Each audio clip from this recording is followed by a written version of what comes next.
내 이름은 강민호. 대한민국 10대 재벌 청산그룹의 회장이다. 아니, 이었다고 말해야 맞겠지.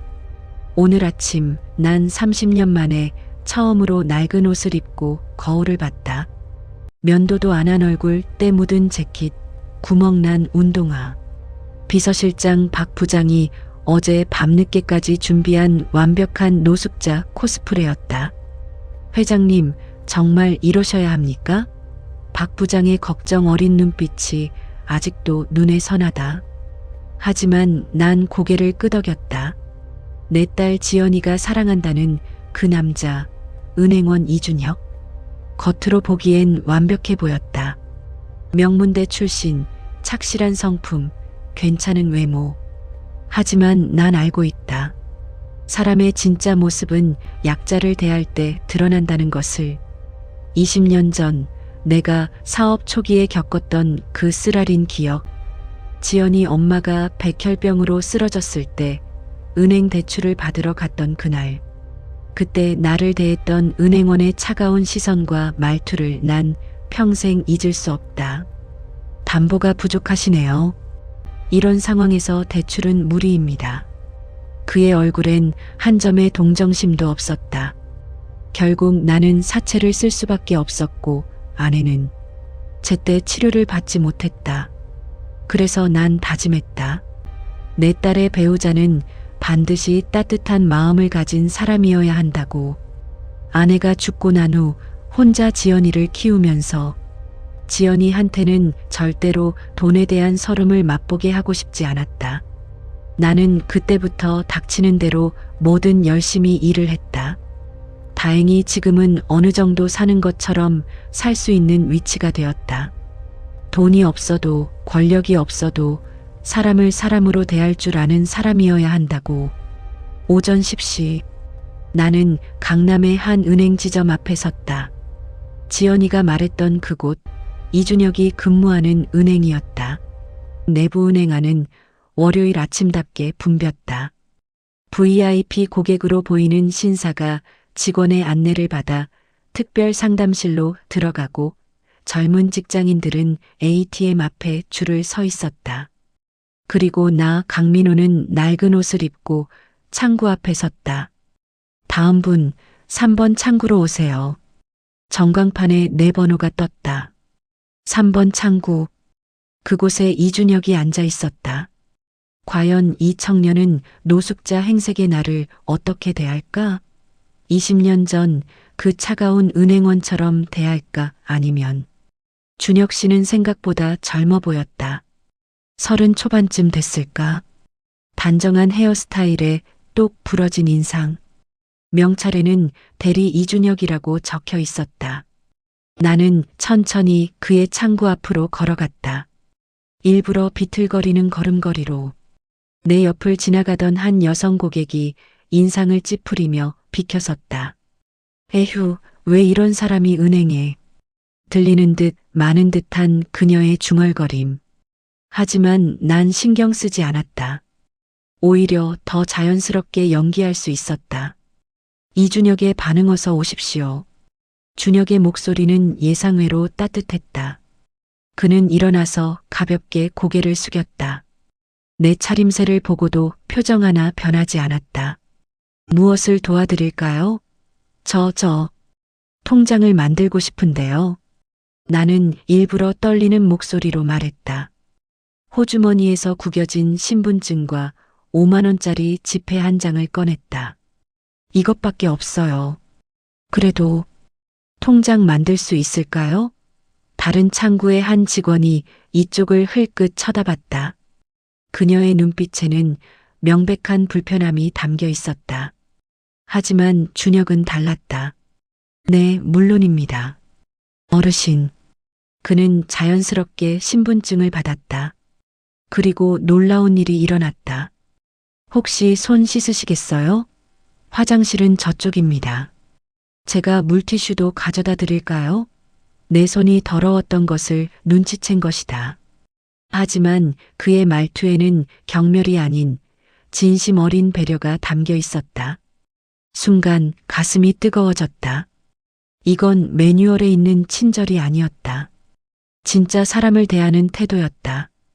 이 청년 혹시? 하지만 난 아직 확신할 수 없었다. 이건 시작에 불과했다. 진짜 시험은 지금부터였다. 아니요, 괜찮습니다. 이대로 하겠습니다. 네, 알겠습니다. 그럼 여기 서류에 서명 부탁드립니다. 준혁은 신분증을 복사하고 통장 개설 서류를 작성하기 시작했다. 그의 손놀림은 능숙했지만 급하지 않았다. 어르신, 어디서 주로 생활하세요? 갑작스러운 질문이었다.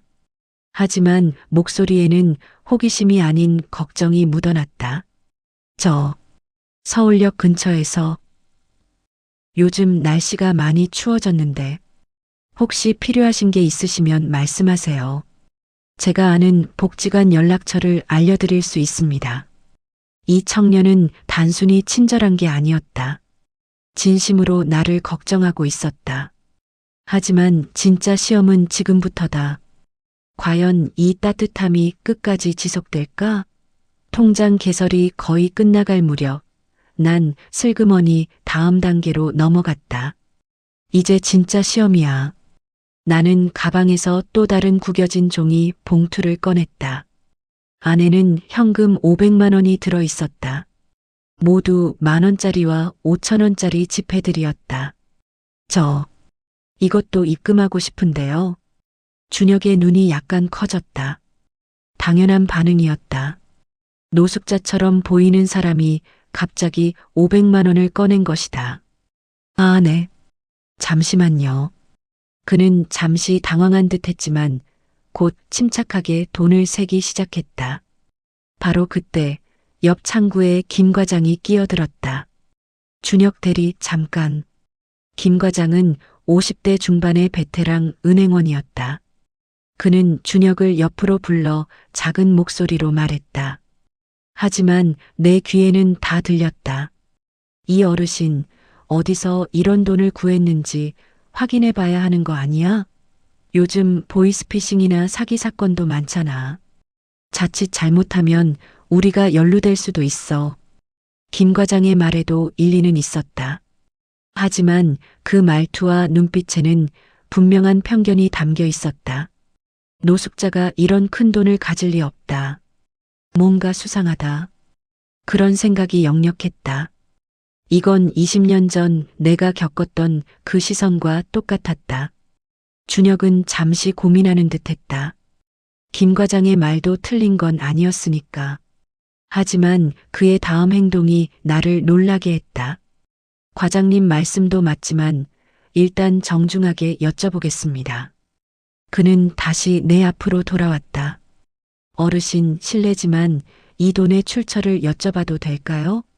요즘 금융사기가 많아서 고객님을 보호하기 위한 절차입니다. 목소리는 여전히 부드러웠다. 의심이 아닌 진짜 나를 걱정하는 투였다. 나는 준비했던 대답을 꺼냈다. 좋아, 어디 한번 봐볼까? 이 상황에서도 그 따뜻함이 유지될까? 이건 제가 평생 모은 돈입니다. 폐지 주우면서 고물 팔면서 30년 동안 한 푼, 두 푼 모았어요. 내 목소리를 일부러 떨리게 했다. 저한테는 이게 전 재산입니다. 이제 나이도 많고 언제 죽을지 모르니까 통장에라도 넣어놓고 싶어서요. 혹시 안 되나요? 순간 준혁의 눈빛이 흔들렸다.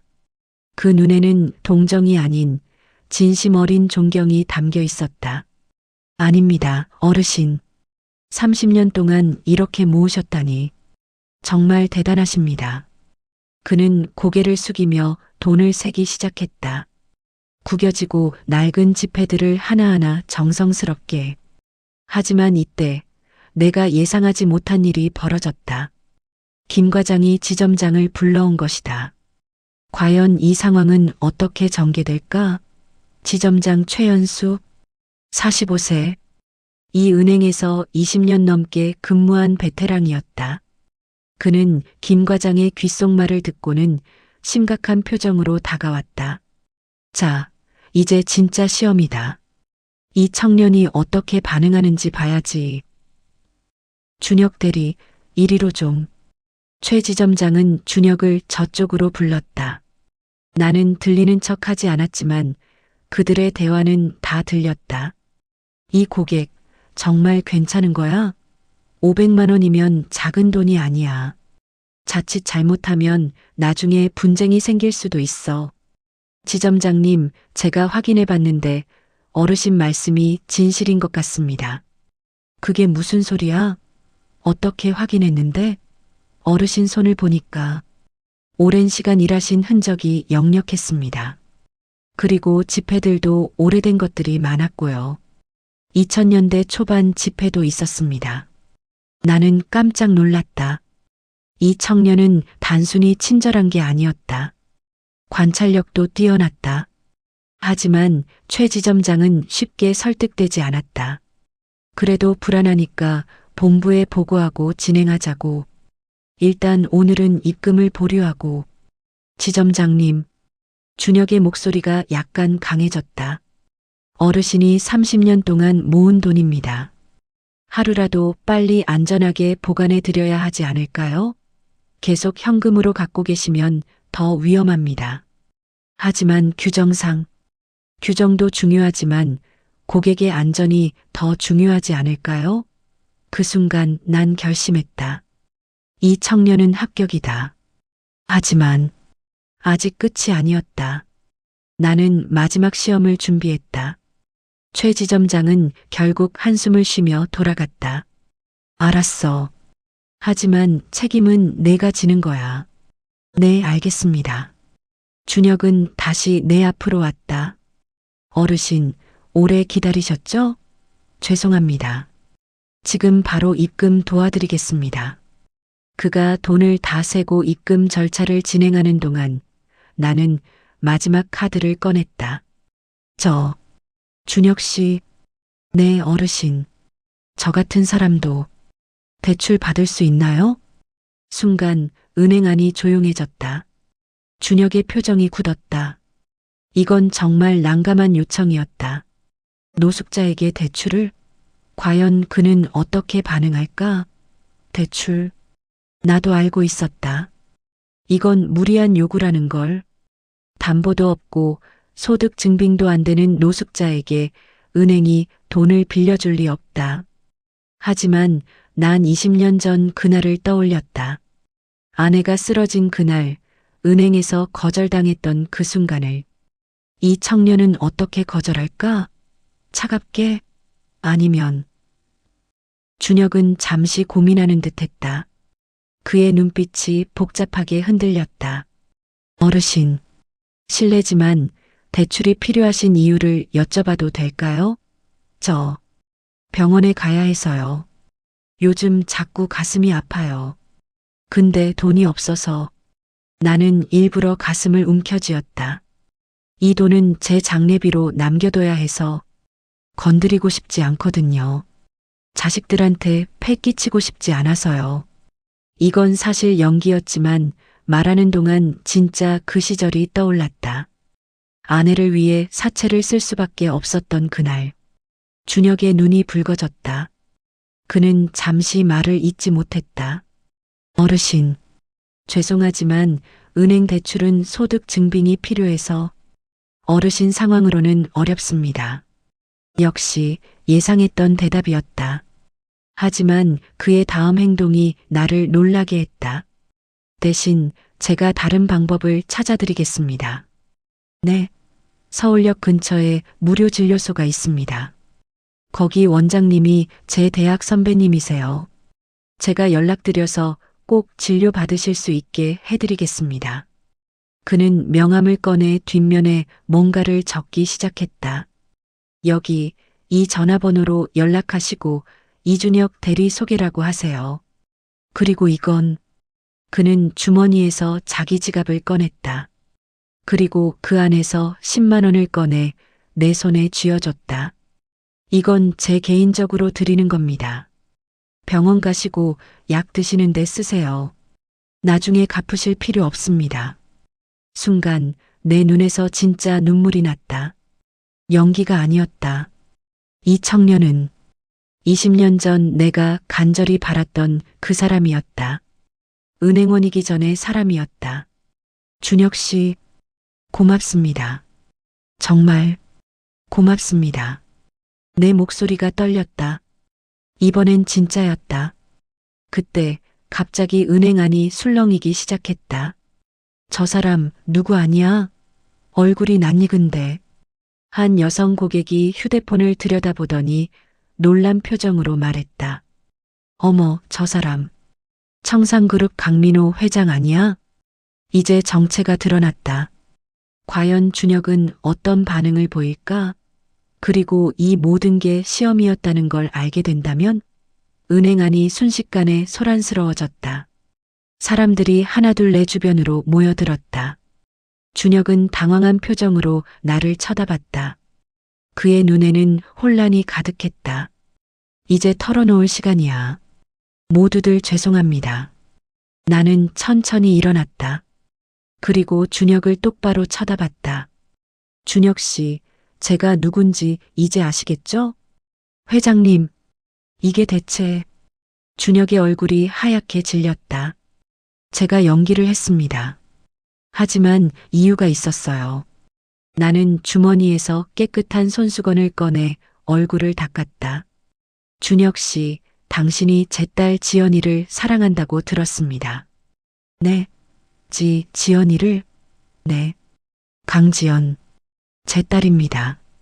준혁의 표정이 충격에서 이해로, 이해에서 다시 당혹감으로 변해갔다. 이 청년은 아직도 내가 왜 이랬는지 모를 거야. 20년 전 제 아내가 백혈병으로 쓰러졌을 때의 일입니다. 나는 천천히 그날의 이야기를 꺼냈다. 은행에서 거절당했던 일, 사채를 쓸 수밖에 없었던 일, 그리고 아내를 제때 치료하지 못했던 일. 그래서 다짐했습니다. 내 딸의 배우자는 반드시 따뜻한 마음을 가진 사람이어야 한다고. 돈이나 권력이 아니라 사람을 진심으로 대할 줄 아는 사람이어야 한다고. 준혁의 눈에 눈물이 고였다. 그래서 오늘 이 시험을 한 겁니다. 그리고 나는 그의 어깨를 잡았다. 당신은 합격입니다. 하지만 준혁의 반응은 내가 예상했던 것과 달랐다. 회장님, 준혁의 목소리가 떨렸다. 저는 합격할 자격이 없습니다. 무슨 말이요? 제가 한 건 당연한 일이었습니다. 인간으로서 해야 할 최소한의 일이었어요. 그걸로 시험에 합격했다니 오히려 부끄럽습니다. 그는 고개를 숙였다. 그리고 회장님, 저는 지연이를 진심으로 사랑합니다. 하지만 이렇게 시험을 통과해서 인정받는 건 제가 원하던 방식이 아닙니다. 예상치 못한 대답이었다. 하지만 그래서 더 마음에 들었다. 이 청년은 진짜구나. 그래서 어쩔 건가요? 제가 직접 회장님께 인사드리겠습니다. 제 진짜 모습으로 당당하게. 그리고 지연이 아버지로서의 회장님께 정식으로 허락을 구하겠습니다. 나는 웃음이 나왔다. 이 청년은 내 기대 이상이었다. 좋습니다. 그럼 이번 주말 우리 집으로 오시오. 정식으로 대접하겠소. 하지만 이야기는 여기서 끝이 아니었다. 이 모든 상황을 지켜본 한 사람이 있었다. 그리고 그가 입을 열었다. 바로 그때 은행 안쪽에서 한 노인이 걸어 나왔다. 80대쯤 되어 보이는 허리가 굽은 할아버지였다. 그는 지팡이를 짚고 천천히 우리에게 다가왔다. 잠깐만 기다려 보세요. 그 목소리에는 권위가 담겨 있었다. 사람들이 자동으로 길을 비켜줬다. 당신이 강민호 회장? 네, 그렇습니다만.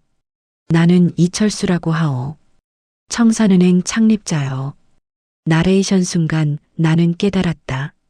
이 사람이 바로 내가 20년 전에 찾아갔던 그 은행의 창립자였다.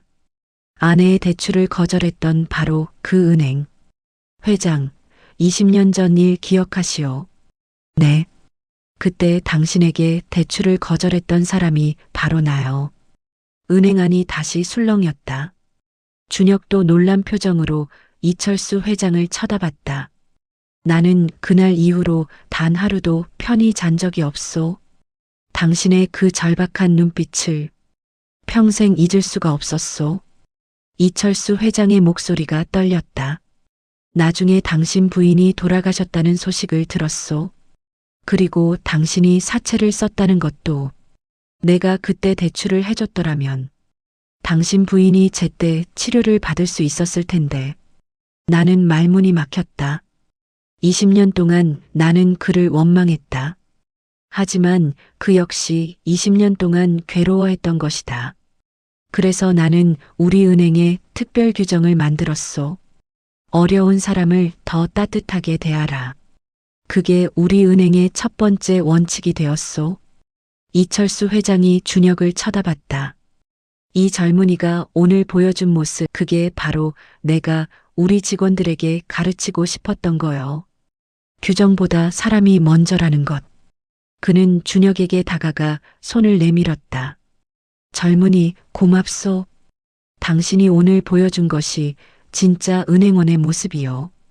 그 순간 나는 깨달았다. 이건 단순한 시험이 아니었다. 이건 치유의 시간이었다. 20년 동안 나를 괴롭혔던 원망, 그리고 20년 동안 이철수 회장을 괴롭혔던 죄책감, 그 모든 게 오늘 이 자리에서 풀리고 있었다. 이철수 회장님, 나는 그의 손을 잡았다. 이제 됐습니다. 20년은 충분히 긴 시간이었습니다. 두 노인은 그렇게 서로의 손을 잡고 울었다. 은행 안의 모든 사람들이 조용히 그 모습을 지켜봤다. 하지만 이야기의 진짜 결말은 이제부터였다. 바로 그때 은행 입구에서 한 여성의 목소리가 들렸다. 잠깐만요. 30대 중반쯤 되어 보이는 여성이 숨을 헐떡이며 뛰어들어왔다. 그녀의 옷차림은 평범했지만 눈빛만은 확고했다. 이준혁 대리님. 준혁이 놀란 표정으로 그녀를 쳐다봤다. 박수진 씨? 박수진. 나는 그 이름을 어디선가 들어본 것 같았다. 하지만 어디서였는지 기억나지 않았다. 준혁 대리님, 방금 뉴스 보고 달려왔어요. 여기서 무슨 일이 있다고. 그녀는 주변을 둘러보다가 나를 발견했다. 그리고 깊게 고개를 숙였다. 강민호 회장님이시죠? 저는 박수진이라고 합니다. 네, 반갑습니다만. 저를 어떻게? 3년 전 이 은행에서 저를 살려주신 분이 바로 이준혁 대리님이었어요. 준혁의 얼굴이 붉어졌다. 수진 씨, 그건 아니에요. 오늘 회장님이 준혁 대리님을 시험하셨다면서요? 그럼 제 이야기도 들으셔야 해요. 나레이션. 나는 흥미가 생겼다. 이 여성과 준혁 사이에 무슨 일이 있었던 걸까? 박수진은 떨리는 목소리로 이야기를 시작했다. 3년 전, 저는 이혼하고 두 아이를 키우는 싱글맘이었어요. 남편의 사업비 때문에 신용불량자가 됐고 모든 은행에서 거절당했죠. 그녀의 눈에 눈물이 고였다. 그날도 여기저기 은행을 돌아다니다가 마지막으로 이곳에 왔어요. 생활비 대출 300만 원. 아이들 학원비랑 월세만 내면 되는데 그것도 안 된다고. 나는 그녀의 이야기를 들으며 20년 전을 떠올렸다. 절박했던 그때의 나를. 그때 제가 울면서 은행을 나가려는데 준혁 대리님이 저를 불러 세우셨어요. 준혁이 손사래를 쳤다. 수진 씨, 그건 정말. 고객님, 잠깐만요. 그렇게 말씀하시면서 저를 상담실로 데려가셨어요. 박수진의 목소리가 떨렸다. 그리고 말씀하셨어요. 은행 대출은 안 되지만 제가 알아본 게 있습니다. 정부 지원 미소금융이라고 아세요? 싱글맘 우대 금리로 대출 받을 수 있어요. 미소금융. 서민금융진흥원에서 운영하는 정부 지원제도. 나도 알고 있었다. 하지만 많은 사람들이 그 제도를 모른다. 준혁 대리님은 그날 퇴근 시간이 훨씬 지났는데도 저를 위해 서류를 다 챙겨주셨어요. 신청 방법도 하나하나 알려주시고, 심지어 담당자에게 전화까지 해주셨어요. 그녀는 가방에서 작은 서류 봉투를 꺼냈다. 그리고 이걸 주셨어요. 아이들 밥이라도 사드세요. 하시면서 봉투 안에 20만 원이 들어 있었어요. 준혁이 당황해서 손을 흔들었다. 그건 그냥 제가 할 수 있는 작은 도움이었을 뿐이에요. 작은 도움이 아니었어요. 박수진의 목소리가 커졌다. 그날 저는 정말 죽고 싶었어요. 아이들 얼굴을 볼 수가 없었어요. 근데 준혁 대리님이 저를 사람으로 대해주셨어요. 쓰레기 취급하던 다른 은행들과 달리. 그녀의 이야기를 들으며 나는 준혁이 단순히 오늘만 친절했던 게 아니라는 걸 깨달았다. 이건 그의 본성이었다. 그 후로 저는 미소금융 대출을 받아서 작은 반찬 가게를 시작했어요. 지금은 직원 3명을 둔 식당으로 커졌고요. 그녀는 명함을 꺼내 내게 건넸다. 수진이네 밥상. 제 식당이에요. 회장님, 준혁 대리님은 정말 좋은 분이에요. 저 같은 사람에게도 희망을 주신 분이에요. 나는 명함을 받아들고 준혁을 쳐다봤다. 준혁 씨, 이런 일이 또 있었군요. 회장님, 저는 정말 그냥 당연한 일을 했을 뿐입니다. 그때 박수진 뒤에서 또 한 사람이 나타났다. 20대 초반의 젊은 청년이었다. 저도 있습니다. 민수야, 너 왜? 준혁이 더욱 당황한 표정을 지었다. 저는 김민수입니다.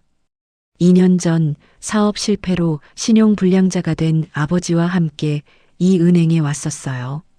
청년은 떨리는 목소리로 말을 이었다. 아버지가 자영업 운전자금 대출을 신청하셨는데 거절당했어요. 그때 아버지가 무릎을 꿇으셨어요. 제발 마지막이에요.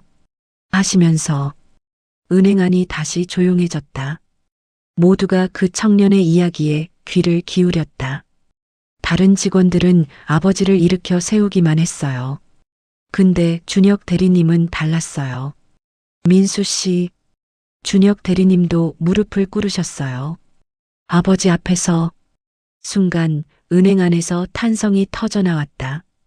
어르신, 제발 일어나세요. 제가 무릎 꿇었습니다. 제가 도와드리지 못해 죄송합니다. 그렇게 말씀하시면서 김민수의 눈에서 눈물이 흘렀다. 그리고 아버지께 다른 방법을 찾아주셨어요. 소상공인 정책자금, 신용회복 프로그램. 3일 동안 퇴근하고도 아버지를 도와주셨어요. 그래서 내가 물었다. 지금 아버지는 작은 편의점을 운영하세요. 빚도 다 갚으셨고요. 그리고 저는 준혁 대리님처럼 은행원이 되고 싶어서 지금 은행 입사 공부하고 있어요. 나는 할 말을 잃었다. 오늘 하루만의 시험이 아니었다. 준혁은 매일 매 순간을 이렇게 살아온 것이다. 6개월 후 준혁은 집에 자주 찾아와 나와 담소를 나누며 술 한 잔씩을 기울였다. 이 친구는 정말로 아들과 같은 듬직하고 따뜻한 젊은이다. 오늘은 지연이와 준혁이의 결혼식이다. 강남의 한 호텔. 하객들로 가득 찬 예식장. 하지만 눈에 띄는 특별한 손님들이 있었다. 서울역 근처에서 만난 노숙자분들. 준혁이가 직접 초대한 사람들이었다. 식이 시작되기 전 준혁이 내게 다가왔다. 회장님, 아니, 아버님. 그래, 사위. 그날 일 지금도 생각하면 가슴이 뜁니다. 왜? 만약 제가 그날 어르신을, 아니, 아버님을 차갑게 대했다면 지금 이 순간은 없었을 테니까요. 나는 고개를 저었다. 아니야. 나는 자네가 어떻게 행동하든 결국 승낙했을 거야. 네. 왜냐하면 내 딸 지연이가 자네를 선택했으니까. 그 아이의 눈은 아비인 나보다 정확하거든. 그때 지연이가 웨딩드레스를 입고 나타났다. 꼭 엄마를 닮았다. 여보, 당신도 이 모습 보고 있죠? 우리 딸이 좋은 사람 만났어요. 식이 진행되는 동안 나는 문득 20년 전을 떠올렸다. 그날의 절망, 그날의 분노, 그날의 슬픔. 하지만 이제는 알았다. 그 모든 아픔이 오늘 이 순간을 만든 거라는 것을. 식이 끝나고 이철수 회장이 내게 다가왔다. 강 회장, 한 가지 제안이 있소. 말씀하세요. 우리 두 회사가 함께 재단을 만들면 어떨까 싶소. 어려운 사람들을 위한 무담보 소액대출 재단. 이름은 희망재단으로. 좋은 생각입니다. 그리고 초대 재단 이사장은 이준혁, 자네가 맡게. 준혁이 놀란 표정으로 우리를 쳐다봤다. 저요? 그래. 자네처럼 따뜻한 마음을 가진 사람이 해야 제대로 될 거야. 그렇게 희망재단이 만들어졌다. 그리고 그 재단은 수많은 사람들에게 진짜 희망이 되었다. 20년 전 내가 받지 못했던 따뜻한 손길. 이제 우리가 그걸 다른 사람들에게 전하고 있었다. 어느 날 재단 사무실에서 준혁이 말했다. 아버님, 오늘 한 할머니가 눈물을 흘리며 고맙다고 하셨어요. 20년 전 아버님처럼 병원비가 없어서 포기하려던 참이었대요. 나는 웃으며 대답했다. 잘했네. 우리가 바꿀 수 있는 건 과거가 아니라 미래니까. 그래, 과거는 바꿀 수 없다. 하지만 미래는 바꿀 수 있다. 한 사람의 따뜻한 마음이 한 사람의 인생을 바꾸고 그 사람이 또 다른 사람의 인생을 바꾸고 그렇게 세상은 조금씩 따뜻해지는 거니까. 결혼 1주년 날 준혁과 지연이 재단 사무실에 아기를 데리고 왔다. 할아버지, 손자 보러 왔어요. 나는 그 작은 생명을 안았다. 이름은 민준이요. 민호 할아버지의 민자, 준혁 아빠의 준자. 그날 밤 나는 오랜만에 편히 잠들었다. 꿈속에서 아내가 웃으며 말했다. 당신 잘했어요. 우리 딸 정말 좋은 사람 만났네요. 그래, 여보. 우리 딸은 당신처럼 사람 보는 눈이 있어. 그리고 우리 사위는 당신이 살아있을 때 내가 만났어야 할 바로 그 은행원이야. 여러분, 어떠셨나요? 아직도 우리 주위엔 이런 따뜻한 사람들이 있습니다. 그래서 아직 살만한 세상이기도 하고요. 날씨가 점점 추워지고 있습니다. 항상 힘내시고 건강하세요. 끝까지 들어주셔서 감사합니다. 구독과 좋아요를 눌러주시면 더 많은 감동 사연, 마음 따뜻해지는 사연을 들려드리겠습니다.